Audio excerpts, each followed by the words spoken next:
بسم اللہ الرحمن الرحیم۔ السلام علیکم ناظرین۔ پنجاب میں سرکاری ملازمین کے ساتھ ظالمانہ اقدام کے تحت 10 جولائی بروز سوموار سے تمام ملازمین کا سرکاری دھرنا شروع ہوا ہے۔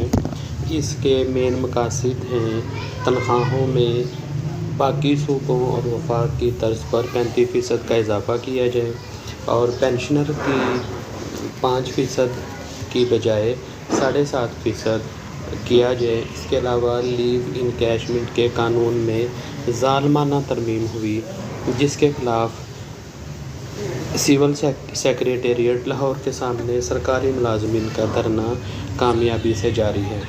پہلے دن دھرنے میں بہت سے ملازمین شامل ہوئے، جس میں پنجاب کے 44 محکموں کے افراد شامل ہوئے اور انہوں نے حکومت پنجاب سے مطالبہ کیا ہے کہ وہ ان کی لیو انکیشمنٹ، تنخواہوں میں اضافہ اور پینشنر کے تنخواہوں میں اضافہ کیا جائے۔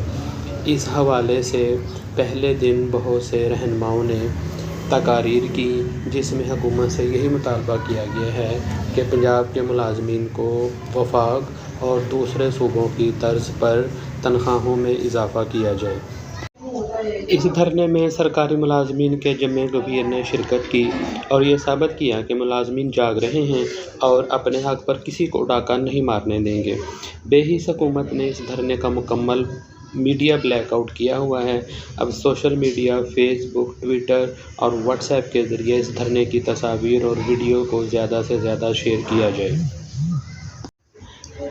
سرکاری ملازمین کے فیصلے کے مطابق یہ دھرنا اس وقت تک جاری رہے گا جب تک حکومت ہمارے مطالبات تسلیم نہیں کر لیتی۔ اس لیے سب سرکاری ملازمین اس دھرنے کو کامیاب بنانے تک یہاں پہ ٹھہریں۔ یاد رکھیں، یہ موقع دوبارہ نہیں آئے گا۔ جس تعداد میں سرکاری ملازمین اپنے حق کے لیے نکلے ہوئے ہیں، اگر اس سے دگنی تعداد بھی آ جائے تو انشاءاللہ ہم اپنا ٹارگٹ اچیو کر سکتے ہیں، جس سے ہمیں کوئی نہیں روک سکتا۔ نکلیں، یاد رکھیں، اپنے اور اپنے بچوں کا حق لینے کے لیے اس دھرنے میں زیادہ سے زیادہ شمولیت اختیار کریں۔